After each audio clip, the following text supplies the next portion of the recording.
हमारा मन ही हमारे दुखों का कारण है। ऐसे में श्री कृष्ण ने गीता में कहा है कि जिस व्यक्ति ने अपने मन पर काबू पा लिया वह मन में पैदा होने वाली बेकार की चिंताओं और इच्छाओं से भी दूर हो जाता है।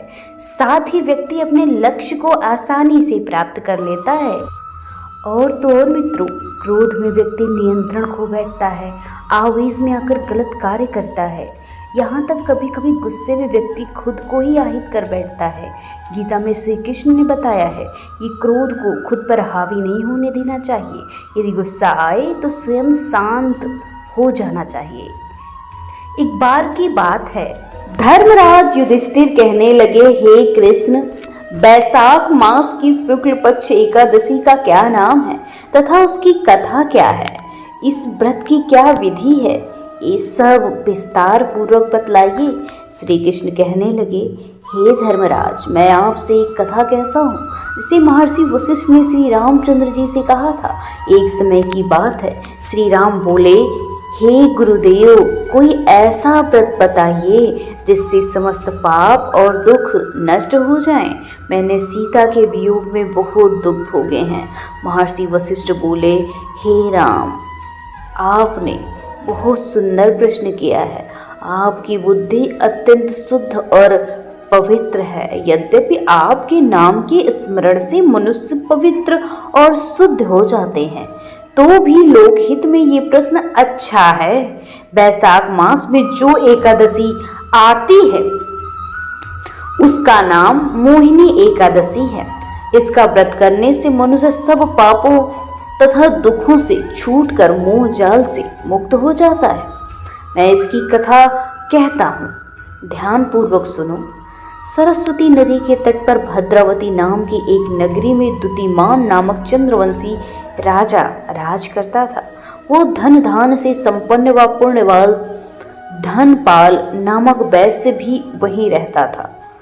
वहाँ अत्यंत धर्मालु और विष्णु भक्त रहते थे। उनके नगर में अनेक भोजनालय, प्याऊ, कुएं, सरोवर, धर्मशाला आदि बनवाए गए थे। सड़कों पर आम, जामुन, नीम आदि के अनेक वृक्ष लगवाए गए थे। उसके 5 पुत्र थे, सुमना, सबुद्धि, मेधावी, सुकृति और दृष्टबुद्धि। इसमें 5वां पुत्र दृष्टबुद्धि महापापी था। वह पितर आदि को नहीं मानता था। वो बेश्या, दुराचारी, मनुष्य की संगति में रहकर जुआ खेलता था, पर स्त्री के साथ भोग विलास करता था तथा मद मांस का सेवन करता था। इस प्रकार अनेक कुकर्मों में वह पिता के धन को नष्ट करता रहता था। इन्हीं कारणों से त्रस्त होकर पिता ने उसे एक दिन घर से निकाल दिया। घर से बाहर निकलने के बाद वो अपने गहने कपड़े बेचकर निर्वाह करने लगा। सब कुछ नष्ट हो गया तो वेश्या और दुराचारी साथियों ने उसका साथ छोड़ दिया। अब वह भूख प्यास से अति दुखी रहने लगा। कोई सहारा न देखकर चोरी करना सीख गया। एक बार वो पकड़ा गया तो वैश्य का पुत्र जानकर चेतावनी देकर छोड़ दिया गया, मगर दूसरी बार फिर पकड़ में आ जाने पर राजाज्ञा से इस बार उसे कारागार में डाल दिया गया। कारागार में उसे अत्यंत दुख दिए गए। बाद में राजा ने उसे नगरी से निकाल दिया। वो नगरी से निकलकर वन में चला गया। वहाँ वन्य पशु पक्षियों को मारकर खाने लगा। कुछ समय पश्चात वो बहेलिया बन गया और धनुष बाण लेकर पशु पक्षियों को मार मार कर खाने लगा। एक दिन भूख प्यास से व्यथित होकर वो खाने की तलाश में घूमता हुआ कौंडिन्य ऋषि के आश्रम में पहुंच गया। उस समय बैसाख मास था और ऋषि गंगा में स्नान कर रहे थे। उनके भीगे वस्त्रों के छींटे उस पर पड़े।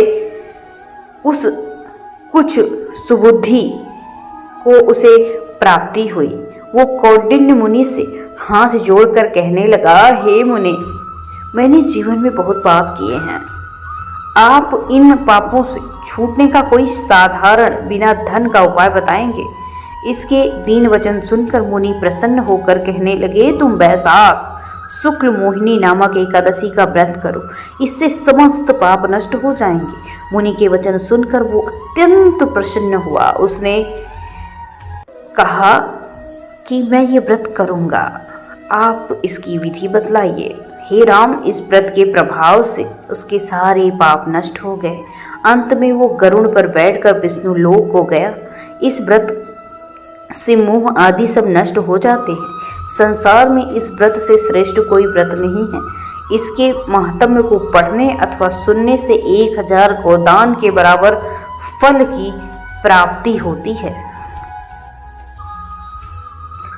वैशाख माह में शुक्ल पक्ष में पड़ने वाली एकादशी को मोहिनी एकादशी के नाम से तो जाना ही जाता है। ऐसा मित्रों आपको पता है, ऐसा कहा जाता है कि मोहिनी एकादशी का व्रत रखने से व्यक्ति की मोह माया के जंजाल से मुक्ति मिल जाती है। माना जाता है कि इस व्रत को करने वाले को कई जन्मों के पाप से छुटकारा मिल जाता है। इसके साथ ही क्यों पड़ा मोहिनी एकादशी का नाम, आइए जानते हैं। जब समुद्र मंथन हुआ तो अमृत प्राप्ति के बाद देवताओं और असुरों में इसे पाने की होड़ मच गई। ताकत के बल पर असुर देवताओं से अधिक बलशाली थे। देवता चाहकर भी असुरों को हरा नहीं सकते थे। सभी देवताओं के आग्रह पर भगवान विष्णु ने मोहिनी रूप धारण कर असुरों को अपने मोह जाल में फंसाकर सारा अमृत देवताओं को पिला दिया। इससे सभी देवता अमर हो गए। यही वजह है इस एकादशी को मोहिनी एकादशी के नाम से जाना जाने लगा।